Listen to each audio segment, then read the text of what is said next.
No? Almost. Wheels of your vehicle. There must have been something in that coffee this morning. Wheels of your vehicle. And they'll come up and have a jolly good sniff. They're naturally curious animals. Look at them grooming each other. Oh, that tick pulling looked a bit sore. And one yawning and giving us a perfect view of those very, very sharp teeth. We were discussing, all of us together as a group, we met up with some friends, Brent and myself, and we were discussing the joys of mongoose that are tame and habituated, and their ability to attach themselves to various human body parts by their teeth, sort of swapping horror stories. And for those of you that think these mongoose are cute and would make good pets, they are very cute. They definitely don't make good pets. And we often talk about why it's not a good thing to have a wild animal as a pet, for a status symbol or for whatever reason it happens to be. Mongoose in particular. Bear in mind that the thing that makes a mongoose, or one of the things, is their incredible ability to anal pace things. So just think of what it does to your furniture. And they get very, very possessive. These dwarf mongoose have strict social hierarchies with alpha males and females. They're often very competitive with members of the same sex or opposite sex of human beings. So, for example, if you raise a male mongoose, and you're a female, you'll be fine, but he might actually then turn around and be very disgruntled with any male presence that happens to enter its territory. And they're, as I said, very, very sharp teeth. Now, I'm relatively certain this is the same business of a dwarf mongoose that we saw many months ago. Viam and myself were just trundling along, just listening, happened to hear dwarf mongoose alarm calls, and we witnessed them moving their... Sorry, got distracted by movement. I think there's definitely something in the coffee. I think it's a dacre. Just went sprinting past. I'll keep an eye out. I'm still looking for those banded mongoose. Sorry. So back to the dwarf mongoose. Let's go back there and pay more attention. Bye-bye, everybody. What was that all about?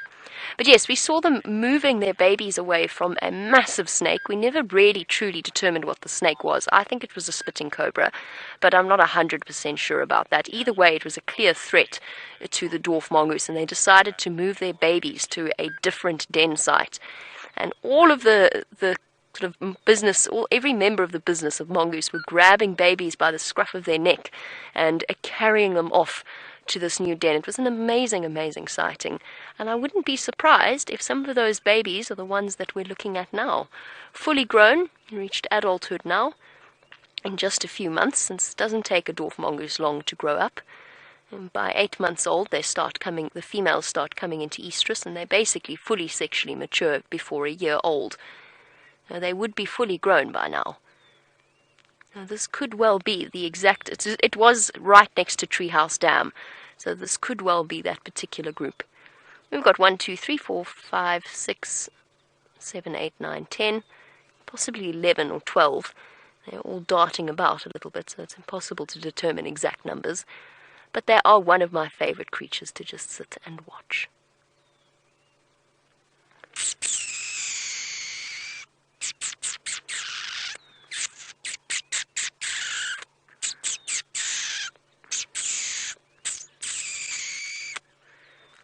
I'm just making generic dwarf mongoose contact calls. Not particularly good ones, mind you. I don't think that would win any awards in the animal mimicking category. That prize, I think, goes to Brian, hands down. But they do all turn round and look when you do that. I've managed to call a slender mongoose out that way. The dwarf mongoose all just turn their heads and look at you. Morning. Right, I did promise that we'd do a hyena den tour, and since I have left the leopards to make space for other vehicles, I think that is what we shall do with the rest of our morning.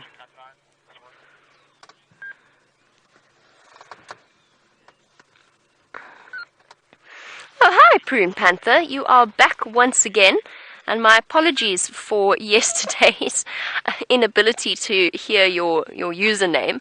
I wasn't quite sure what we were dealing with yesterday. But a good question. You wanted to know if the mongoose are part of the weasel family. They are related distantly, but they're not, as far as I know, it's not the same family. The mongoose belong to the Herpestidae family, whilst the weasels are part of the mustelid family. So they're all closely related. The mustelids, the viverids, and the Herpestidae family, they're all closely related to each other. Mustelids are things like honey badgers, and that will also include a weasel, part of the weasel family.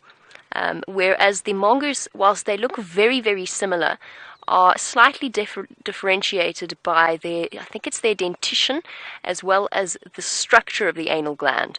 So whilst both mustelids and Herpestidae members both have anal glands, the structure is slightly different. So they've been sort of loosely grouped into different families rather than the same ones. But that is actually a relatively recent grouping. Prior to that, they used to be lumped in with the viverids, which is the genets.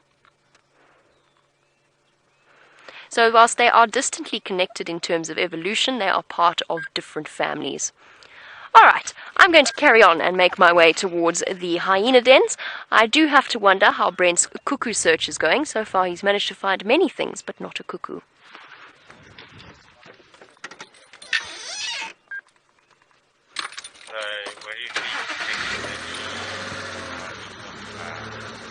It's an unnecessary amount of noise, Jigga. Yeah, approaching the car that was all check now. Are we off here? Okay, I'm feeling for a key for them. Thanks.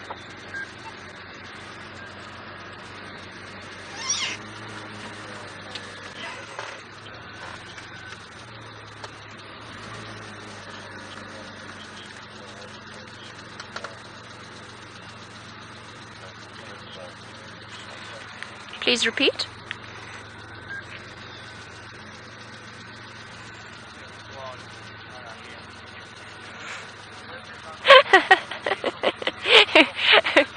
Rebecca? So does that mean we're still live? Yes?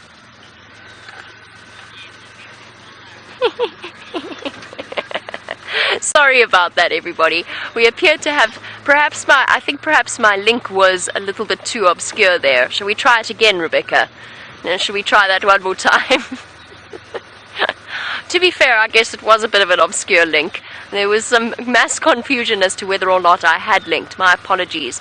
I'll try it again. I'll try it word for word. I think I said as I move off and go and check the hyena dens or something along those lines. Let's go and see how Brent's cuckoo search is going, because he's found lots of things, but so far no cuckoo.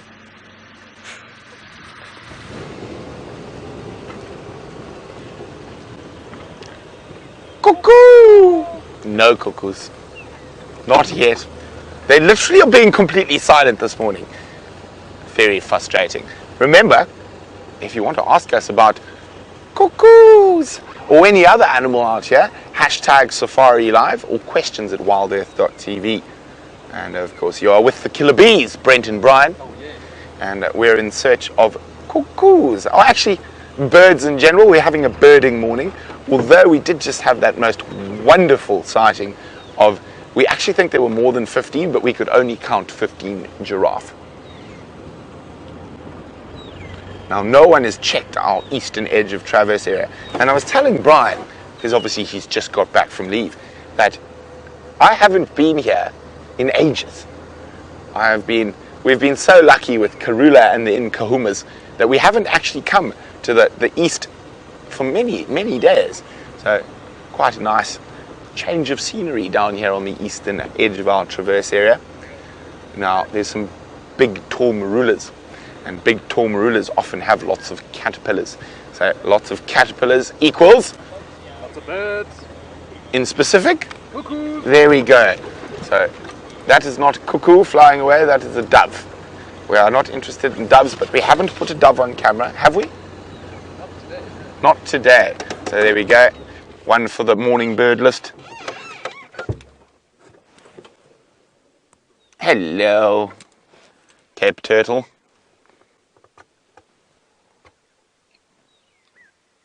And it gives us a chance to listen for cuckoos.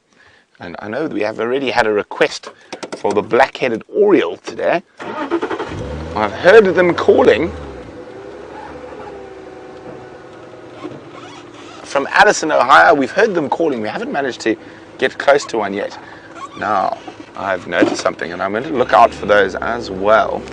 So, a long time ago, we found all the caterpillars of the African vagrant. I know Steph found one the other morning on bushwalk. Now, the really cool thing about these is they have multiple defenses that I learnt about on Safari Live. And that's the incredible thing about being live. We learn with you every day. And I really like butterflies. So therefore, I really like caterpillars for multiple reasons, because cuckoos eat them. And because they're just really cool and they turn into wonderful butterflies. So I don't know, is this a bit close to see these little bushes here? So what I noticed that the leaves on these bushes are completely gone. This is a senna. It's actually an exotic senna, but the African vagrants really like them. And Brian, you were with me when we found them originally, and literally these sennas were completely obliterated of leaves, and we found hundreds of caterpillars. Now, I don't want it to, I'm going to try to take it with the leaf. I will put it back, because I learnt it's got lots of defensive mechanisms. No. Okay, I'm going to put that there. We'll come back to it now. I'm going to walk away from the vehicle for a very specific reason. I heard a bird that likes people away from cars. Come on, call again. Chip, chip. I'm over here. I'm over here. It's not a bird we see very often. It's the greater honeyguide, and it's calling me to go look for a beehive. But it wants me to go that way, which I can't do because that's torchwood. Come fetch me, honeyguide. Come fetch me. I'm walking the wrong way.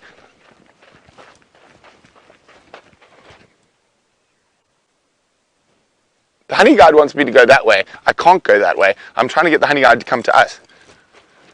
I'm going the wrong way, honeyguide. Going the wrong way. It's not playing the game. Maybe if we stand here for a while and talk about the caterpillar, the honeyguide will come closer because it'll get annoyed that I'm not following it. Okay. Look at that. Now, these are so cool.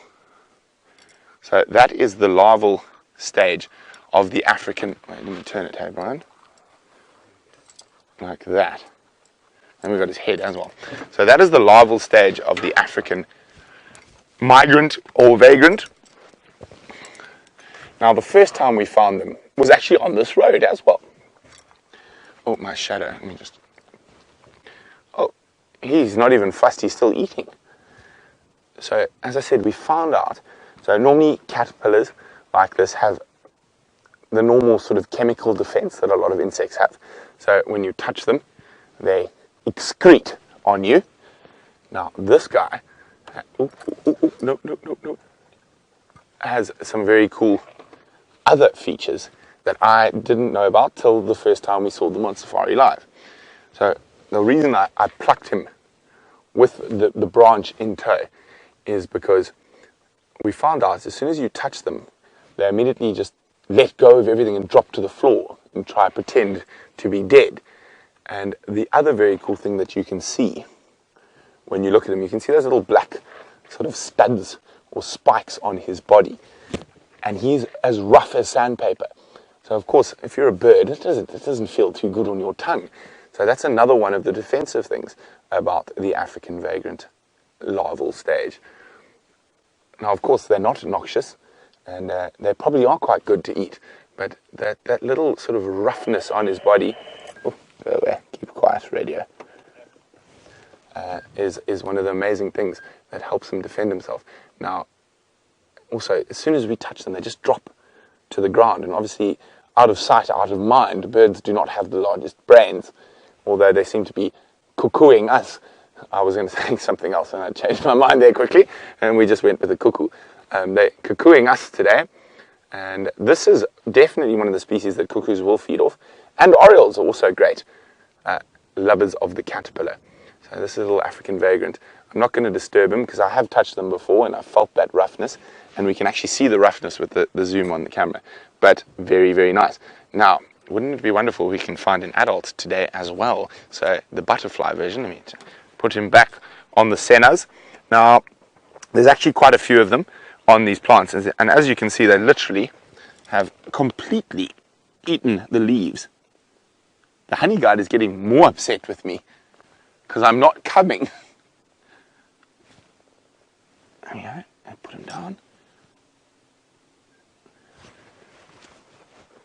Maybe if we reverse, we might be able to see where he's calling from. So that is the greater honeyguide, and it's the only honeyguide I've actually heard on Djuma. Now down towards the south on the Sand River, as I mentioned earlier, I've seen probably one of the coolest honeyguides, and it's also got one of the coolest calls. I'll play it for you shortly, and that is the scaly-throated honeyguide. The honeyguide is shouting at me. Brian, you were with me the only time we've seen a honeyguide as well, on Rebecca's Road. See, the killer bees are all over the place. We just dominate. The birds, the elephants, the butterfly larvae, the lions, the leopards. So that greater honeyguide is calling from in here somewhere. Now, obviously, since I've got into the car, it now doesn't recognize me anymore. There's also a cardinal woodpecker calling. Oh dear. So it's amazing that honeyguide only called when I was out the vehicle.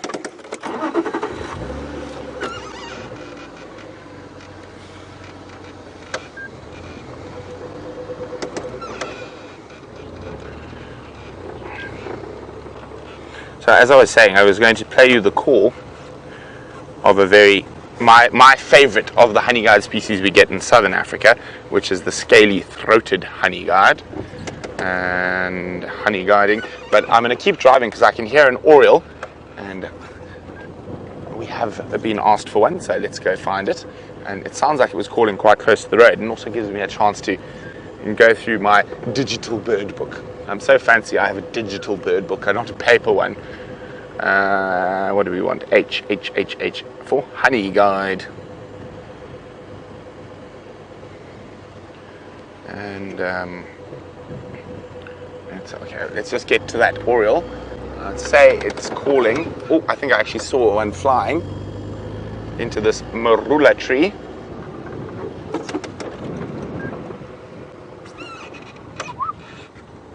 That beautiful liquid chortle of the black-headed oriole. We might just about there, Brian. I don't think it's the oriole. It might be something else. Just go. Oh wait, I can see it from where I am. And where's that branch coming down? There. I think that's it. No, that was a bunch of leaves. A little bit higher, I think, maybe. I think I might. Here we go. What is that? That is not. It's a white helmet shrike. We can hear the oriole. It's a bit further off. There's a white helmet shrike.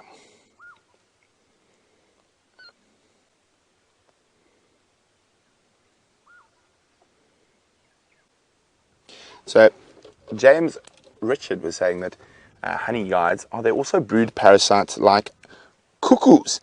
They definitely are. Well done, James. And James is wondering what is their favorite bird to parasitize, and I'm not sure. They do quite a lot. So similar sized birds like starlings, they're not as specific as cuckoos. So cuckoos are very specific, that they target sort of very specific species or families of species, whereas the honeyguide is more of a general brood parasite. He'll take on anyone's nest of a similar sized bird. Now where is that oriole? It sounds like it's here. Let's just listen again. It seems like they're just a little bit far. No, Oh, there's another one calling ahead. And while we search for our birds, and let's go across to something that's definitely not a cuckoo.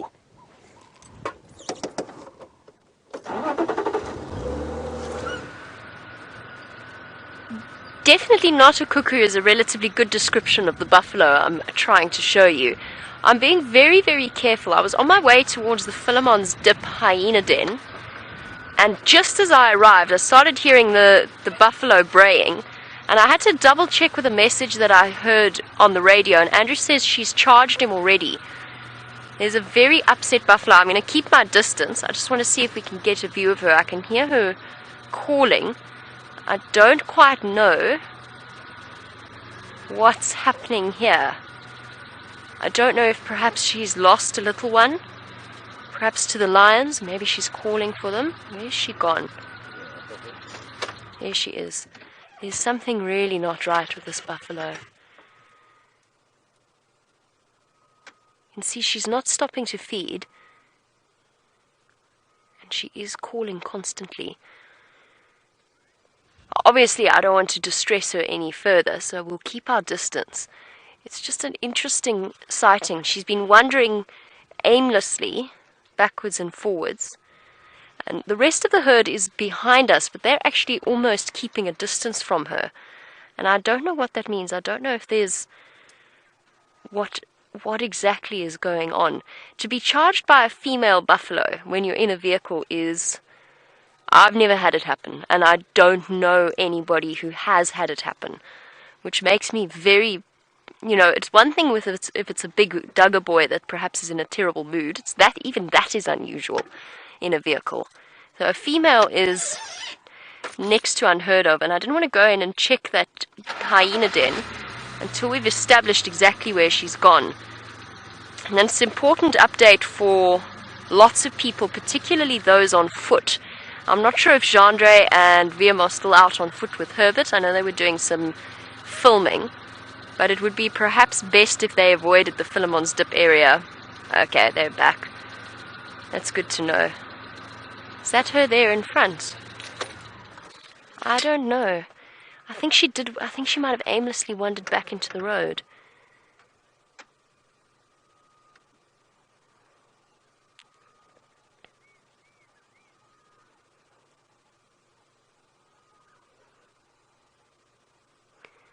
It's definitely something to keep an eye on. I'm not going forward to terrorize her or anything like that, but I do want to try and puzzle out this mystery, just in case it is something that we might need to notify somebody about.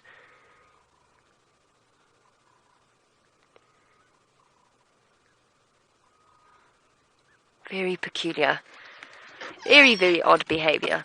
So I'm going to go forward a little bit. I just want to investigate. I don't want to startle or scare her. I just want to make sure that we keep an eye on this behavior so that we can report it if we need to, and also so that we can warn people if they are on foot, particularly for those who go out tracking, which we all do. Obviously the message will be passed on to us, but if it needs to be passed on to other reserves as well. By lions last night, she could have been stressed and concerned. I don't know where she's gone. Excuse me. You see the buffalo go by?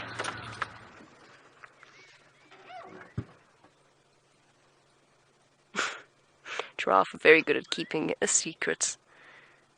The silent starers of the bush.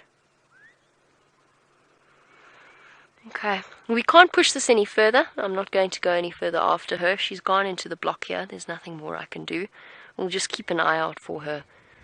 I think probably it's just disturbance by lions at some point last night. Cold, windy night, cloudy, dark. That's probably what caused it. I wonder if this is Brent's journey of giraffe that he had earlier.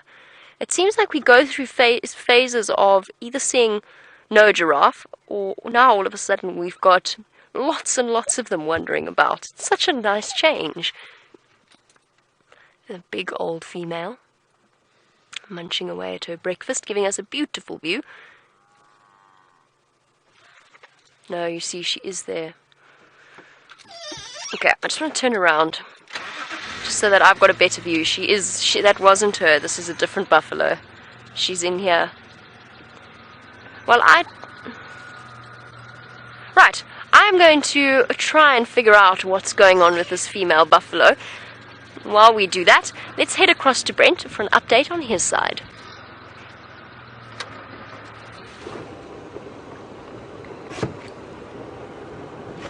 I was really expecting more cuckoos on the sunrise safari, but literally they're not calling. And we actually were expecting more birds, but for a morning the birds should be out in force. They seem to be a bit scarce. But I'm quite enjoying driving around the eastern sections of Djuma, which I haven't seen in well over a week and a half. I haven't even been to the Buffalo's waterhole, so we're going to meander down towards there, see what's cracking. Now, not so long ago, we saw the first pied kingfisher I've seen in many a moon at the Buffalo's Hook waterhole. And, of course, the question is still hanging in the air. When will we hear the trill of the first woodlands? Brian has said the 3rd of November. I have said the 31st of October. And Jamie and Dave have gone for the 1st and 2nd of November between Brian and myself. Now, Michael is being mean to me. Brian is cackling. Michael is asking if we have seen the white-throated robin yet. We have, Michael. We have heard it. We have seen it. We have just only managed to put it on camera once. I've managed to put it on camera once with Dave. The second time where we had the most exquisite view was with Brian on Cheetah Plains in the only drainage line in the whole of Cheetah Plains that does not have signal. So we don't like talking about that bird. Now, interestingly enough, I mentioned yesterday that the white-throated robin is the preferred host species of the red-chested cuckoo. And speaking of robins, it's not a white-throated, but a white-browed scrub robin. Oh, eating caterpillars. Oh, he's got... Come on, pop up again. So definitely one of the most distinctive and most beautiful calls in the bush is that of the white-browed scrub robin. It's James Hendry's favourite bird. It's small, nondescript, just like James, with a good singing voice.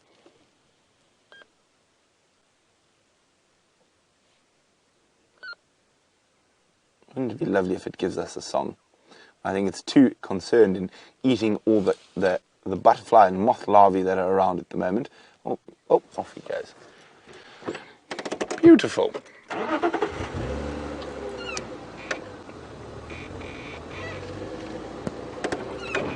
Now, I'm trying to think, where could we find a cuckoo? Maybe on Inyala Road North. So after we check the Buffalo's Hook waterhole, that is where we shall head.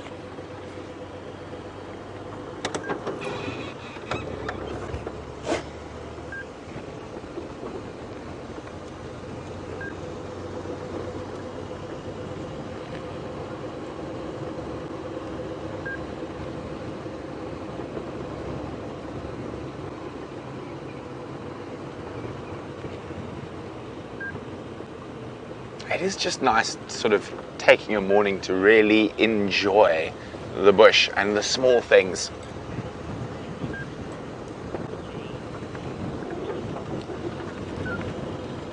Now, J2P, a big Safari Live welcome to you, would like to know more about the sunbirds and why are they called that. Now, that is actually something I probably never pondered too deeply. It's probably because they're lovely iridescence shimmers in the sun, and they're often seen sitting in the sun and calling. Now, it's quite interesting. They should probably, if you think about what they eat and what they do, they should be called nectar birds or flower birds, because that's what they feed off. But I'm not sure why they're called sunbirds. I'm going to have to go look in the wonderful book that Jamie Patterson gave me for my birthday about the scientific names of birds. And you probably find the answer lies somewhere within there. So I'm going to have to do some research for you there. But of course, I love the sunbirds, and we get quite a few different species here. and they're all generally very nicely colored, well, the males at least, and they are nectar feeders, so they actually feed off flowers. They do also feed off spiders and insects, but the majority of their sustenance comes from flowers. And of course, they're not flowers all year, so that's why they do need to supplement their diet with insects and arachnids from time to time. Now, the white-bellied sunbird, which we've already seen on the sunrise safari, has a very specific relationship with community spiders. And I remember a nest close by, so we're going to go see if we can find it. And they often use abandoned community spider nests as their nests. Also, what they do is, if they don't use it, they will actually collect the spider webs to build their nest, is to use the glue. So we're approaching the Buffalo's Hook waterhole. That's how long I've been. How long ago I've been here. The last time I was here, there was water. List is the red-billed buffalo weaver. And the wind's picking up now. You can see it almost looks like he's hanging on for dear life. Now, of course, they have multiple nests in this tree, and that's what they've been building. You can see just above him there's the start of one. The more developed ones are off to the right. Okay. Let's move on. Oh, look, there's one coming in with building material. Oh, into it went. So the most prized real estate for the red-billed. There's another one with grass. So that's nice and soft. That's for lining the inside of the nest. They've built the thorny outside. Now, the prized real estate is in the middle, the furthest from the edges, and they will fight for that prized real estate. So the cheaper real estate is on the edges that the snakes might be able to get to.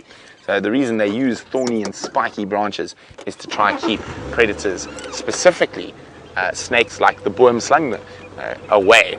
Now, we're nearly at that white-bellied sunbird nest. So let's go have a quick look there.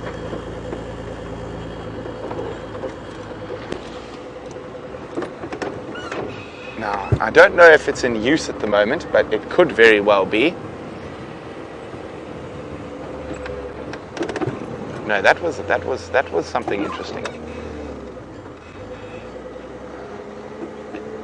That bird was something interesting. I know we can't see it now. It's disappeared into the bottom of the drainage line, unfortunately. Okay, let's go to the nest. It's a good thing I've got good memory, remembering where all these things are. Now, let's see. We should be able to get it on camera, unless an elephant is removed the tree it was once upon a time on. Now, let's just look here. It was right here somewhere. Now I'm just trying to remember. So what I'm looking for is a community spider nest that has been taken over by white-bellied sunbirds. Okay, it might take me a little bit of time to check the trees, and while we do that, let's go see what Jamie's up to.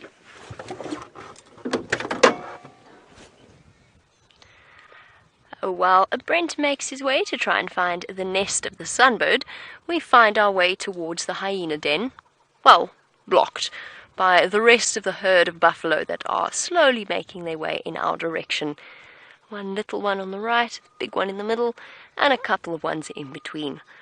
With the female that we were talking about earlier, I've actually lost track of which one it is, but all of the buffalo that we're sitting with are feeding, their heads are down, none of them look distressed anymore. So I think it was just that she'd had a very stressful night. Could well be that she lost a calf to the lions, or even just that they were chased and she had to do some chasing back. As buffalo do, they often turn the table on lions. I think that's probably the reason behind her bad mood. Don't think there's anything else wrong with her. They're all feeding. The females that moved off in that direction are all feeding. The whole herd is moving around now. so I don't think it's anything to be too concerned about. Just a bad day. Woken up on the wrong side of the bed, and who could blame her if the conjecture is right? I mean, from what I can hear, the lions were chasing buffalo. There's apparently tracks of buffalo sprinting around all over the place from last night. So it stands to reason that this could well be the herd that was the unlucky victims. I'm still trying to carry out my plan of going to check the hyena den, but for now we just have to sit tight and wait for them to move past us.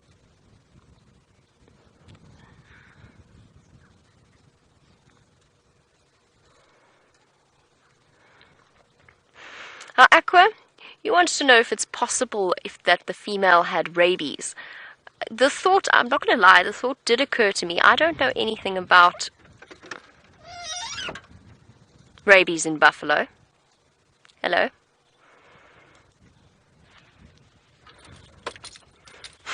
Bizarre. Never been worried about being charged by a female buffalo before.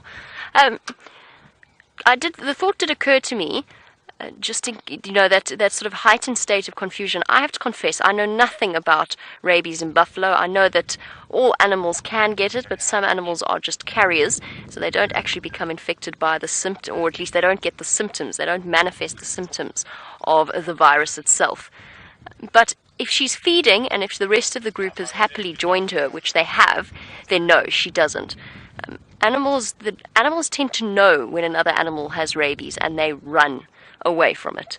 The fact that the buffalo have contentedly moved in around that female to the point that I've actually lost track of her, I think would immediately suggest that no, she doesn't have rabies. But the thought did occur to me, which is why I was trying to just investigate a little bit. But honestly, I don't know. I've never heard of a buffalo getting rabies. I don't know anything more about it. And of course, we have been on a high level of paranoia recently in terms of rabies, just because there was a terrible outbreak in Hoedspruit. Sorry, Brent wants to talk to me. Standing by. Jamie, what's your position? Weaver's Nest, Philemon's Dip. Copy, what was the position of that buffalo head? I'm with them now. They're moving south along Weaver's Nest. Okay, copy, it was quite far, but it sounded like buffalo in distress somewhere on Buffalo Cutline, Gowrie Cutline area. I'm going to follow up. I'm just wondering if you're a bit closer, I might have heard something. Copy.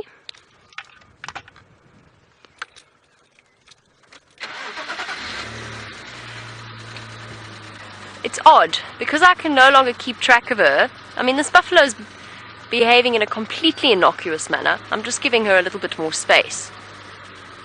I don't think she was going to do anything, but it's just better safe than sorry, and I'd rather have a bit more wriggle room if we need to use it.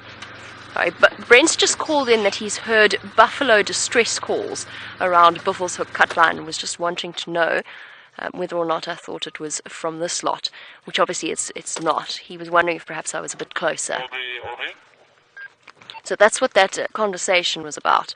So the thought, obviously, to go back to the rabies conversation, the thought did occur to me, but I don't think that it is the case. I think they've just been terrorized by lions. I'm going to go and do some more research, though, into buffalo and rabies, because I realize I don't know anything about it in that context. I was talking about the outbreak that we had in... Sorry, Dave, just have a look there. Up in the sky. It looks like lots and lots of vultures taking off. I wonder if they were they could have been roosting there. It's just getting warm enough for them to start thermaling. But there's probably, I know you can't see it, obviously, with especially the distance that they're at. There's probably about 40 vultures that have just come around the corner. Using the hot air currents.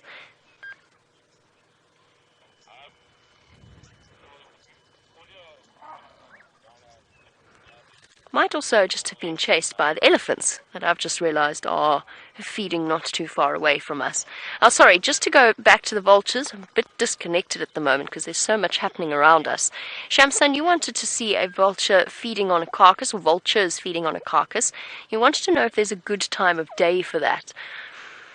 Usually, it depends on how long the carcass has been there. usually a good time of day would be sort of round about this time in the morning and onwards. The reason I say that is because in order for the vultures to find a carcass, they actually have to take to the skies and they have to start thermaling. So it has to be warm enough for them to actually have those air currents. Otherwise, they can't really sustain their flight, being big, heavy birds. And then after that, once they do spot something, then they'll start to descend. During the hottest time of the day in midsummer, they'll probably not be feeding. They'll be panting and resting. But there's no real best time of the day. For any time from the morning onwards, if they've found the carcass, then they will be feeding off it. And we've had a few sightings of vultures gathering together, and it can be the most extraordinary sighting to experience. Vultures fighting, the sounds are positively prehistoric as they battle each other over access to the food. It is incredible. Different group of animals has gathered here, as you can see. They're slowly but surely being surrounded by the buffalo. I'm feeling absolutely fine now. The females are not showing any signs of any aggression towards us. I'm not too concerned. It was just very important to approach the whole situation carefully. But now they're steadily moving through past us, all of them heads down feeding, none of them looking at us as if we're a threat in any way. Those sorts of scuffles that we just saw there are relatively common. The females often get into each other's space, or buffalo get into each other's space, and they just niggle at each other for a little bit.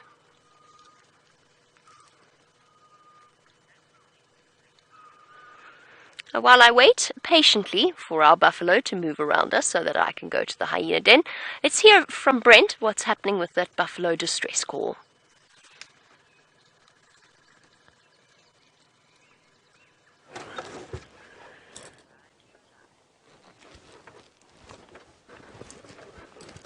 We can't go there.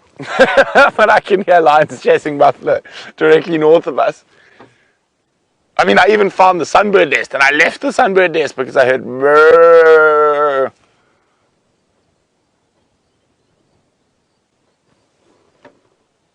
We'll just keep looking for cuckoos. Okay, so Andrew's heading into that area to follow up. So if they do come down towards here, we will speed like Lewis Hamilton to get here. But I'm now going back to the Sunbird nest.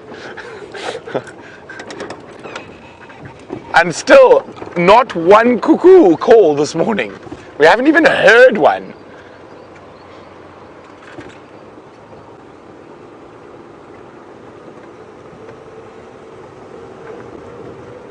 Oh, hello. Why is everything in the Buffalo's Hook today? You can see a bottom in Buffalo's Hook. Sorry, Brian, I know I'm going to cause havoc for you, but those Franklin took off very quickly and very upset. Probably panic, because Franklins are prone to panic over nothing, but it could also be panic over a spotted kitty cat. And they just took off out of this thicket here. I just want to have a quick look.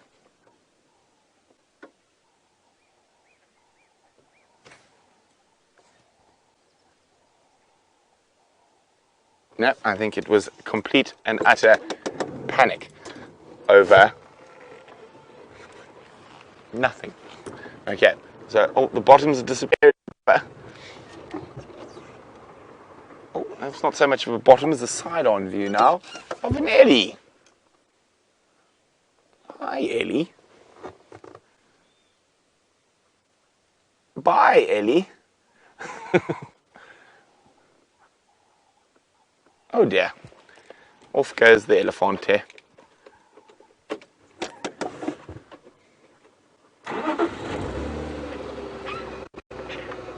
Where is that bird making the noise with the oh my goodness. Flying away. At least if you're going to fly, give us a roll. Or don't. It was that lilac-breasted roller. Seems like everything is escaping from us today. Yeah, there's lion tracks here. And I'm sure that is exactly what we heard with those lions hunting buffalo to the north of us. I know I don't often say this about the incredible Nkuhumas, but I hope they miss and come back to Djuma to kill buffalo. They mustn't kill buffalo in Buffalo's Hook.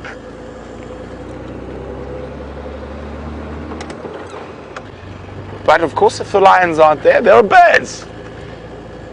Even the birds are giving us the runaround today. But I did find that wonderful white-bellied sunbird nest that's in in an old community spider nest. So we're going to go look at that. It's not too far down the road.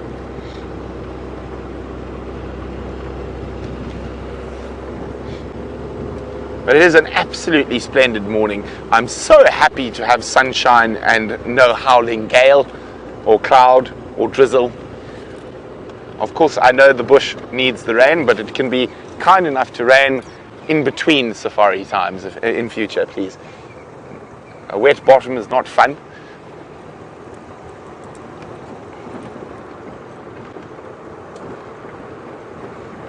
I think today is going to get quite hot. There's still a nip in the air. Brian is still in all his jackets. I've let go of one of my layers. And I'm just basking in the wonderful sun.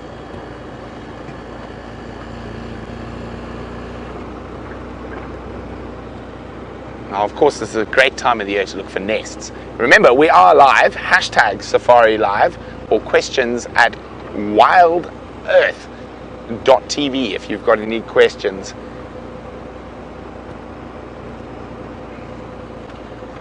Now, of course, we've just had an experience where we've heard lions hunting buffalo in an area we can't go.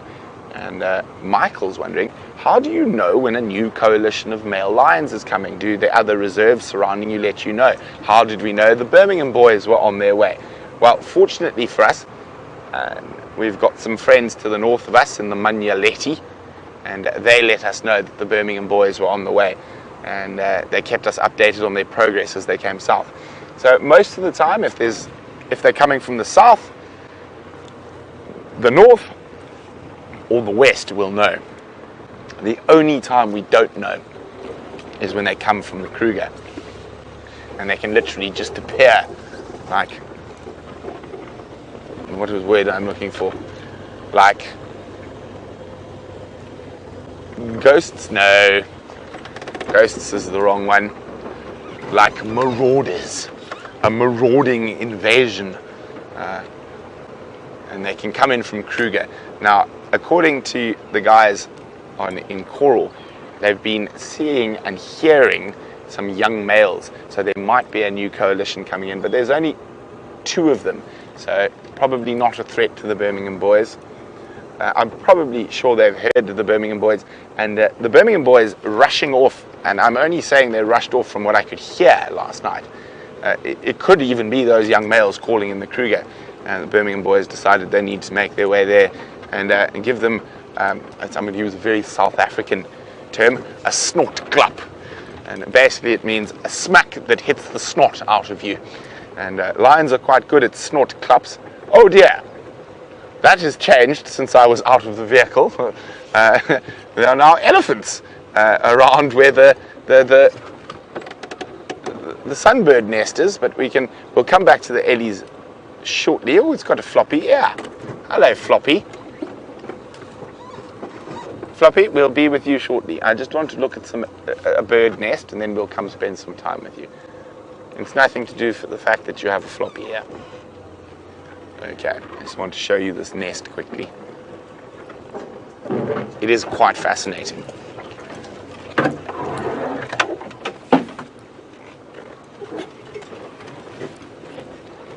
There it is. Now, okay, the elephant can't see me from here. That's good news. So there it is. Now, at first glance, it looks like your average community spider nest. But if we look a little bit carefully, it's been changed by the sunbirds. Ooh, okay, there's lots of thorns in here. It's on a green thorn or a torchwood. So here it looks like your average community spider nest. And is this an active community spider nest? Wait, let me just sneak between the thorns and have a look. It's not. But you stay over there, elephant. Now, what's happened is this top layer here has been added. If you look carefully, it's a little bit different. There's a lot more leaves that have been added in, and the entrance hole is where my finger is, so it's actually hidden. They've built a shade over the entrance hole, so you can't actually see them. So how we found this nest was actually on bushwalk. I was on bushwalk here, and we saw the community spider nest. I was like, oh, nice community spiders. Let's do a thing on a community spider nest. And then all of a sudden, because there was movement outside, the baby sunbird thought it was being fed. And this little bill popped out. Oh, okay. Elephant's coming.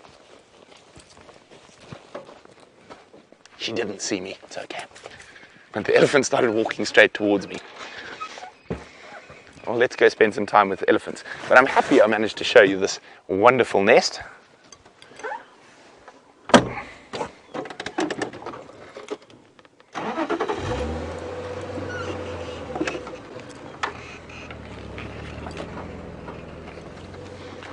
Now, with those big strides an elephant can make, that elephant covered some ground quite quickly. And all of a sudden, she was about 15 meters away from me. There she is. Yes, walking through the bush with her floppy ear.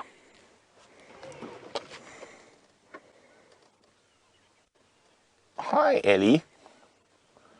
Okay, now, I didn't see the herd that had the tiny, tiny baby, but Jamie did mention that one of the elephants had a floppy ear. The rest of the herd are not far away, and I'm really hoping that it's the same herd that has that newborn calf. And now we'll be able to tell if we see old Fang. Now, Fang is a female elephant. It's got a very long downwards backward facing tusk.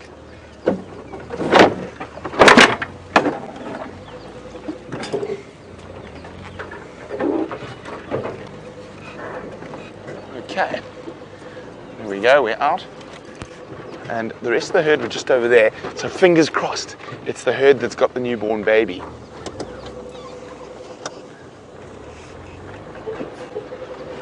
Oh, door. Okay, let's go. Hello, Ellies. Maybe I'll be lucky enough. I've been wanting to see Ellie's mud bath. Maybe this is the chance. I'm not seeing old Fang just yet. I'm seeing a young elephant, but not as young as the newborn.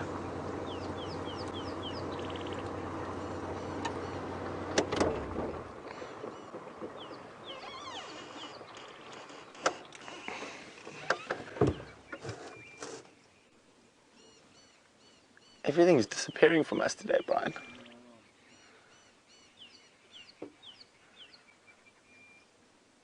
And the Ellies are going into impenetrable thickets. Well, there's still a few out, but as that elephant disappears, there's one young bull left. And we can hear a noisy bird. Bee, bee, bee, bee. And I'm hoping as that elephant disappears, the bird won't do the same. Oh, sidetracked. Now that is a green thorn. No, it's decided the green thorn isn't good eating. I apologize, I called you a little boy. I think you're actually a little girl.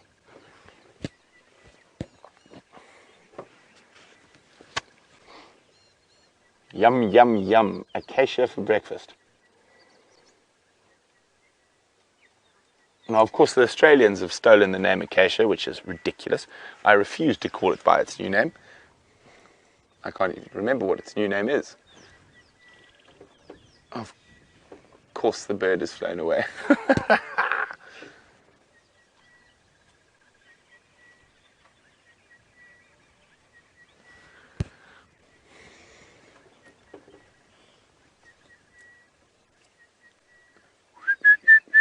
You can hear an orange-breasted bushrat calling.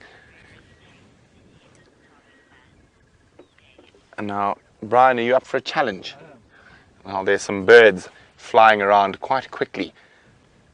Over there, you see them. Oh, there we go. Oh, they're so fast. It is a red-breasted swallows by the looks of things.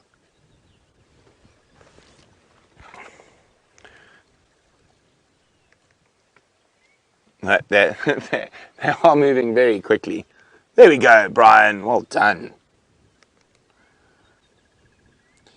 So there's one swallow you can get the red-breasted swallow confused with, and that's the swallow.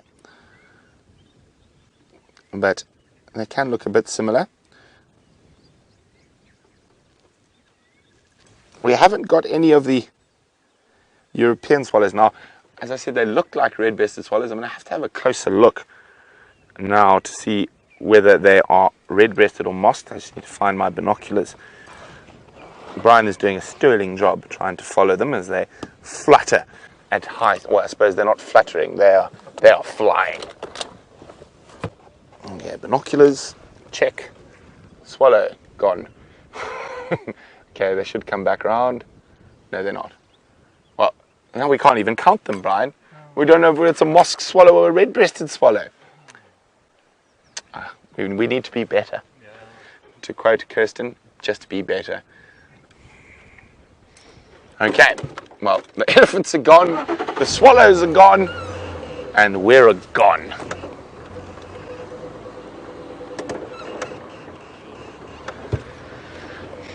As our frustrating birding morning continues, let's go see if Jamie's having a bit more success than we are.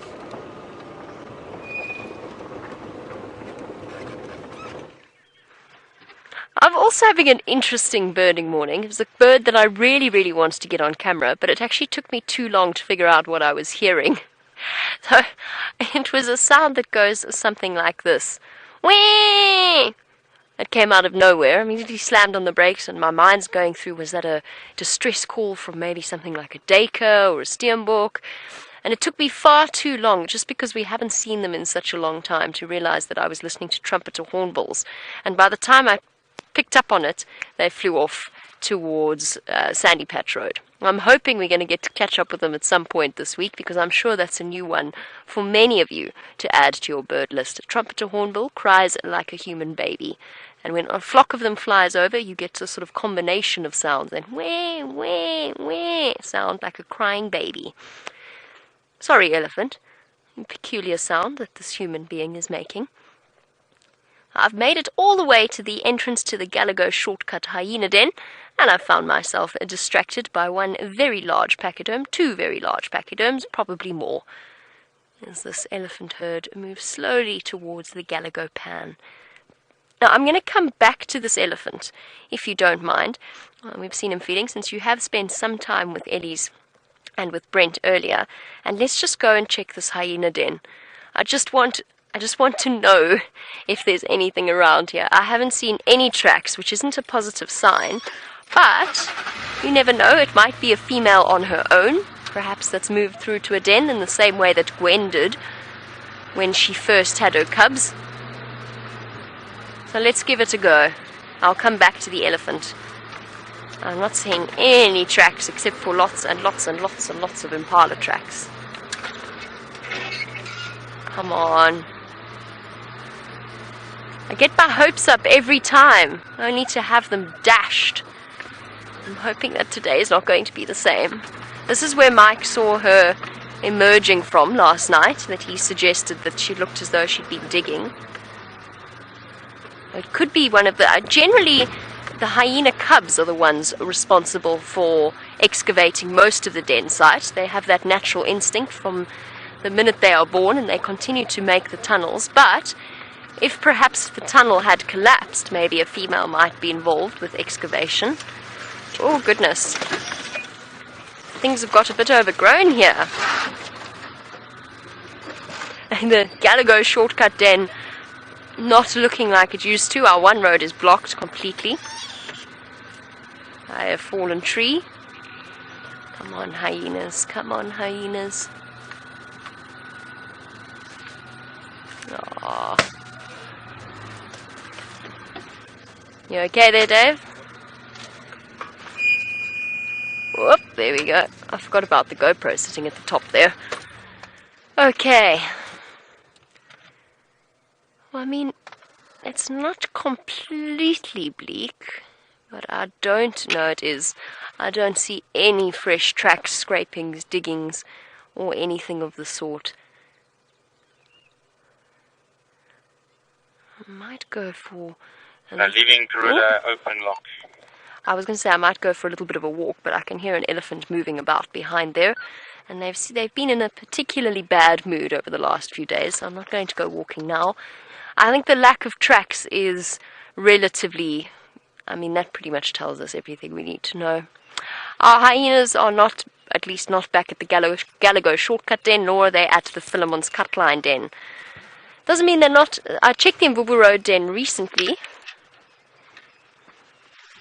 I checked the Mvubu Road den recently, and it was abandoned, so we'll have to check the Aubrey's Road den sites next and see whether anything's happening there. But for now, let's go back to that elephant. Might just take a little bit of reverse navigating. You think we can get back here, Dave? Yep. Perfect. Thank you.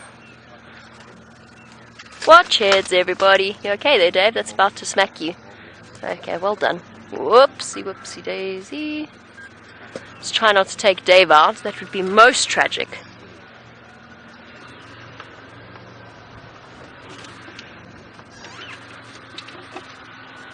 Oh. Okay. Whoopsie. Well, we're going to have to sit tight. The elephants have come to us. I see. Hello, big girls. I'm sorry. I didn't mean to come and block you. I was on my way out.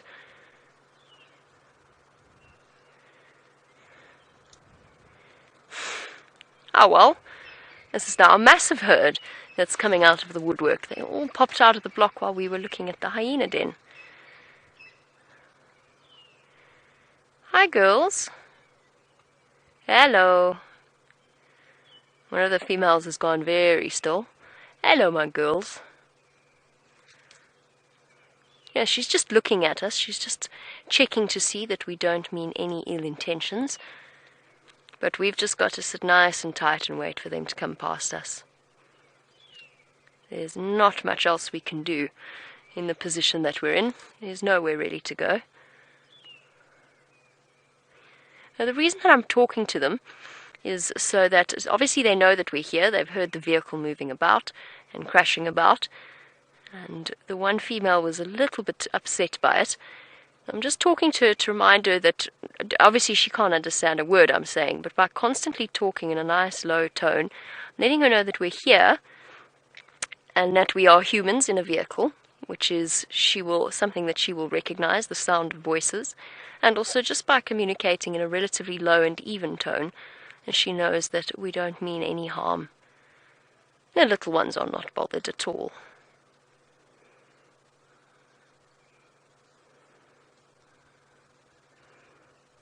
Okay, everybody's relaxed again.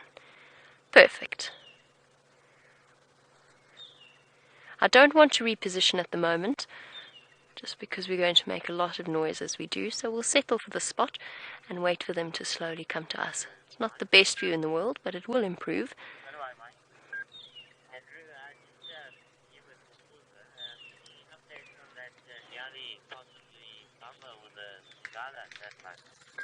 Crunch.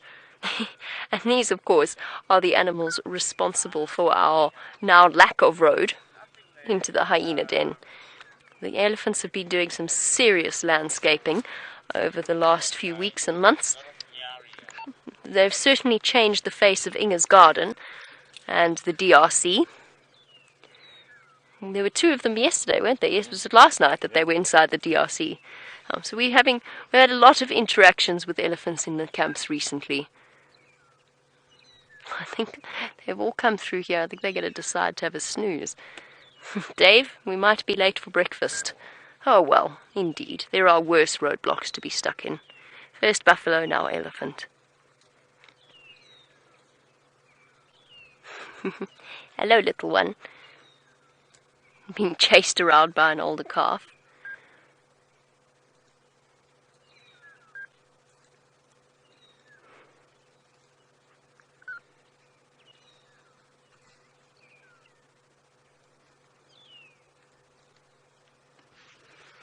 munching away.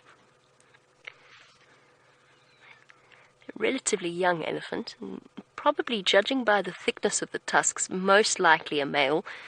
It's difficult to tell with young elephants. We've got to be careful of making assumptions, but usually the tusks of the males are slightly thicker and more sturdy than the females. What a lovely view into this young male's mouth. Oh, it seems as though the end of the sunset safari is filled with elephants. Brent has found some more for you.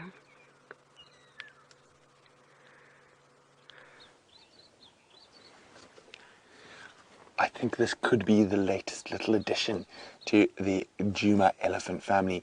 It's a big herd. I haven't seen Fang yet, but that elephant's about the right age to be the little newborn.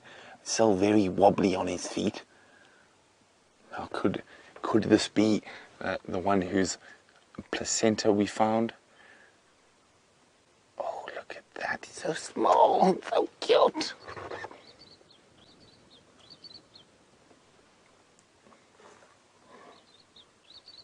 Now, I'm just trying to see if the other females, there's lots of elephants. There's elephants all around us at the moment.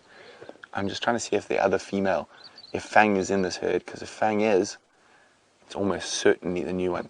Oh, Brian, look at this. On his knees. Off his knees. He's digging out roots, but climbing right down to his knees. I'm just going to try and move forward a skosh.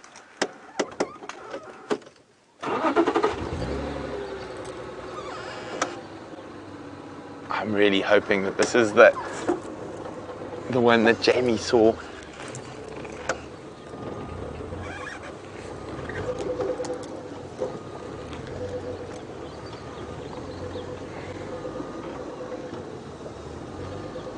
I don't see the fanged female yet. If not, this is very close to the same age, that little one. See how Mom is standing between us. She's completely fine. She's not upset with us. She's just... There we go. Look. So small. It has to reach up to suckle. Oh, look at that. Hello, little creature. Charging mobile after coffee.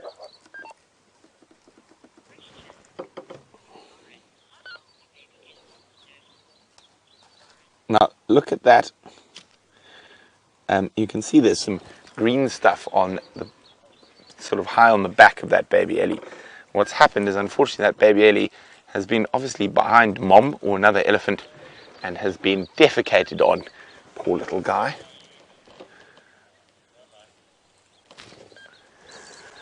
Now, Lauren is wondering, how long do baby elephants nurse for? Well, it's quite dependent, but they will normally nurse for up to about 5 years, sometimes a little less, sometimes a little longer. I think the longest I've heard of an elephant nursing for is up till about 9, but that is in captivity, so very, very different.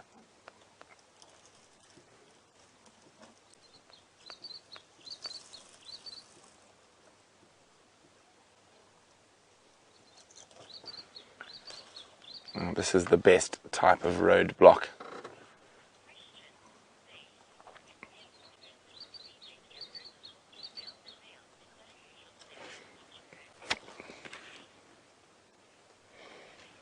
Now, of course, we've been seeing an incredible amount of breeding herds recently.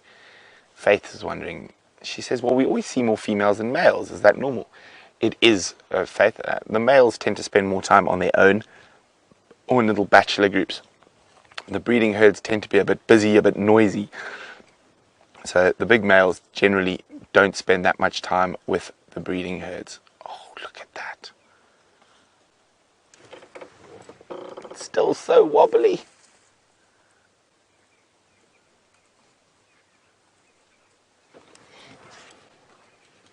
Just amazing. You can see he's still quite fluffy, the little one. Those hairs are still fine, they haven't become coarse yet.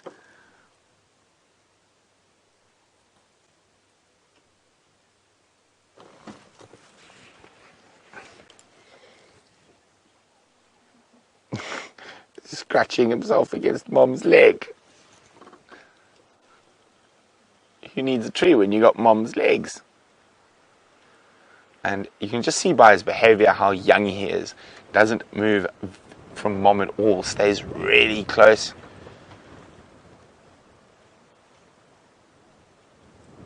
The safest place to be for that little Ellie is between Mom's legs.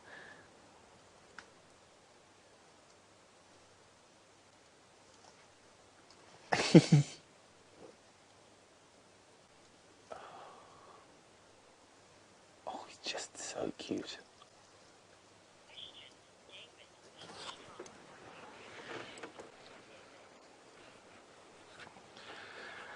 Now, a female elephant gives birth to a baby that weighs more than I do. That little thing weighs over 100 kilograms.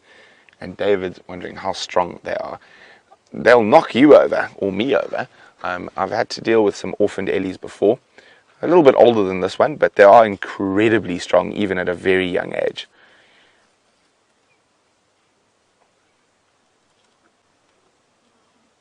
Now, the whole herd is quite spread out. I mean, there's a little cluster of them around here, but the rest of the herd is spread out through the bush all around us.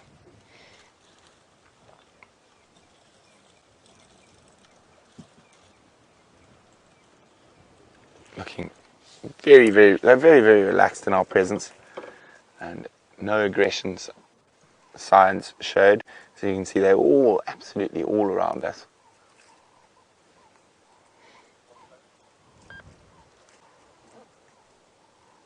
And I'm definitely not going anywhere. This is exactly where I want to be right now, surrounded by elephants.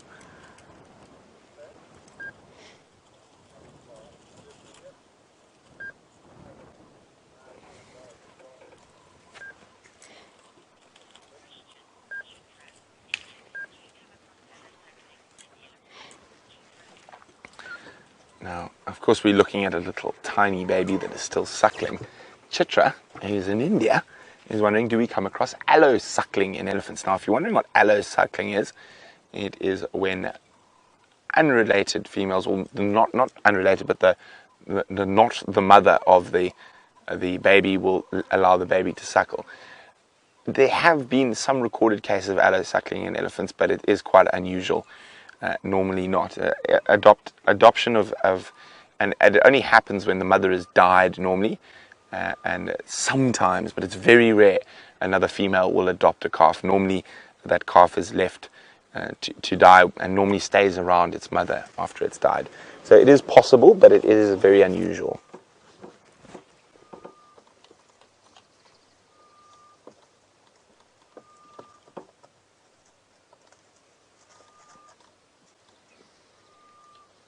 Little wobbly legs.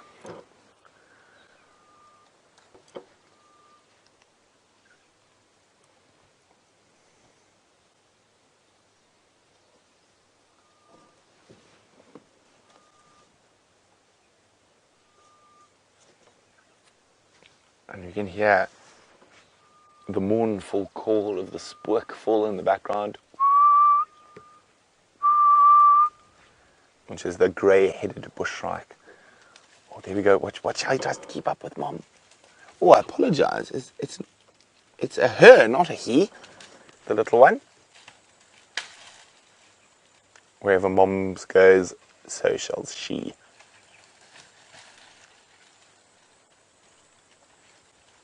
Oh, so wobbly. Oh, you see how pink it is behind the ears when it flaps its little ears? So a couple of days old, this little one.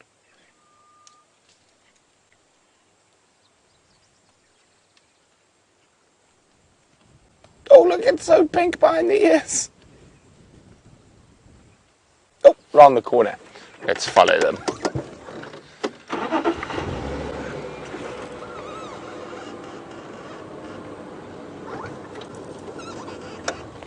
So this isn't the same one that you saw with Jamie, but probably around a similar age.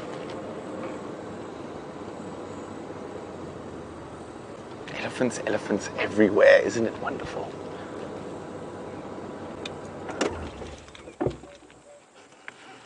cuckoo's calling. The first cuckoo calling. Cuckoo.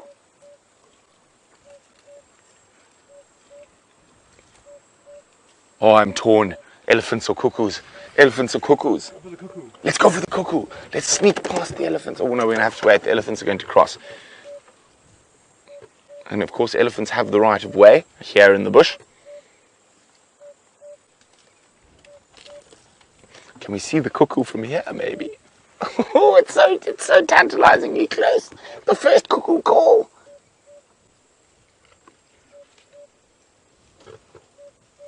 Cuckoo. Cuckoo. That is an African cuckoo calling.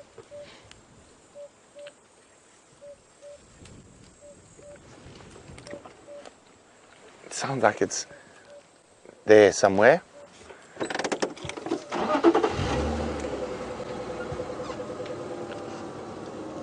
Okay, looks like the little Ellie's on the move.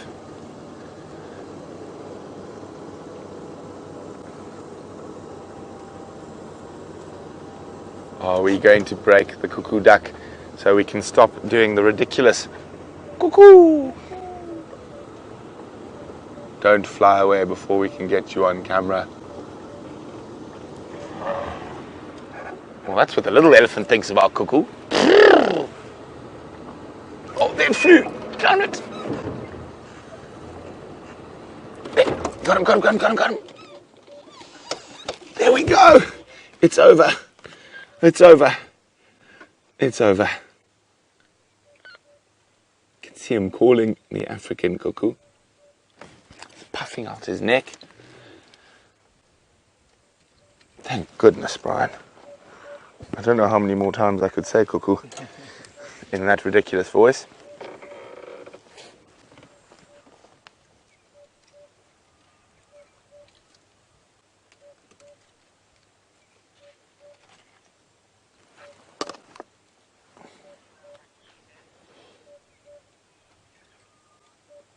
I'm sure you guys are probably rejoicing more about us not saying cuckoo than seeing the actual cuckoo.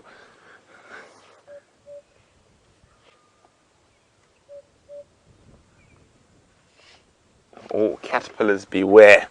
The African cuckoos are here. But fortunately for us, so are the elephants. And there's the tiny little one still here next to us, following Mom through the bush. Look how pink it is. I know I've said that probably about 10 times now, but every time I see behind that little one's ears, it's just so wonderful.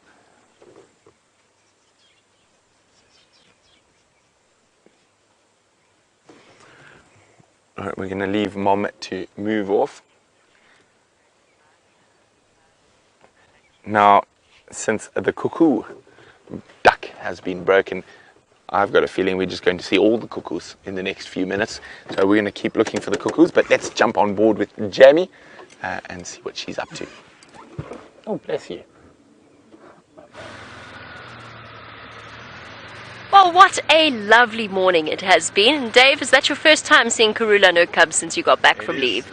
Well, they truly gave you a royal welcome. It was so much fun watching them clamber over each other, jump and play. Hopefully they'll be around for the sunset safari, and of course the cuckoo mania I imagine will be continuing, because I now have to get a cuckoo on camera. I feel as though that should have to be my mission for the morning. However, we have reached the end of the sunrise safari. My goodness, I can't talk today. And so it is time for me to say farewell to you all and head off for some of Happiness and Tundi's amazing breakfast. So thank you to Dave for his wonderful camera work, and thank you to all of you for joining us wherever you happen to be. I hope you had fun, and we'll see you again in a few short hours for the sunset safari. Bye-bye, everybody.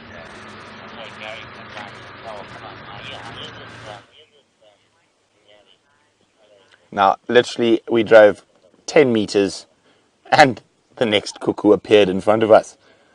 Now, this one's not calling, so I just want to double check on it, because of course the African and the European or common cuckoo are very, very similar. Are we on full zoom, Brian? It is an African cuckoo, and the reason I can tell that is because of the beak. Oh, the cuckoo cleaning his beak. So on the African cuckoo, the base of the beak is yellow. Turn to the side, please, Cuckoo. There we go. You can see very dark in the front, and then the base is yellow. And that is pretty much the only way to tell them apart. And definitely an African cuckoo. Now we just need to find the great spotted cuckoo. So I'll show you quickly. Should I go into the shade, Brian? To show the screen. I think a little bit of shade might make it a bit easier for Brian. Oh, that didn't work, did it? I drove through the shade. There we go. Okay, so that is the common cuckoo or the European cuckoo. Oh, now we can't. Let's go back to that picture. I think that's the best. So, as I said, you can see the blackish bill extends almost all the way down to the base, and you can't see as much yellow, although it's sort of greenish yellow at the end. And if we go to the African cuckoo, you can see how there's a lot more yellow on the bill. So a black tip, and then the far more yellow base. And of course, if it's calling, it's definitely an African, because the Europeans don't call here. But where the cuckoos actually get their name from, actually, while we've got it here, it's just too much. You can sort of hear the African cuckoo say cuckoo, cuckoo, but if you really want to hear a cuckoo say cuckoo, you have to listen to the call of the European. Cuckoo, cuckoo. And of course, that's where the Swiss got the sound for their cuckoo clocks, from the European or common cuckoo. Stop. There we go. So there we go. So they don't make those calls here, but if any of our viewers are at home in Europe, don't listen for them now, because they're visiting us. So wait till summer comes around, and I'm sure those living in France and Switzerland, Germany, will be able to hear the common cuckoo's cuckoo. Now, from the killer bees, it's been splendid, and of course, just a happy day for the thumb. And just remember, how exciting is this, that we'll be doing this again in a few short hours. So from the killer bees, salut!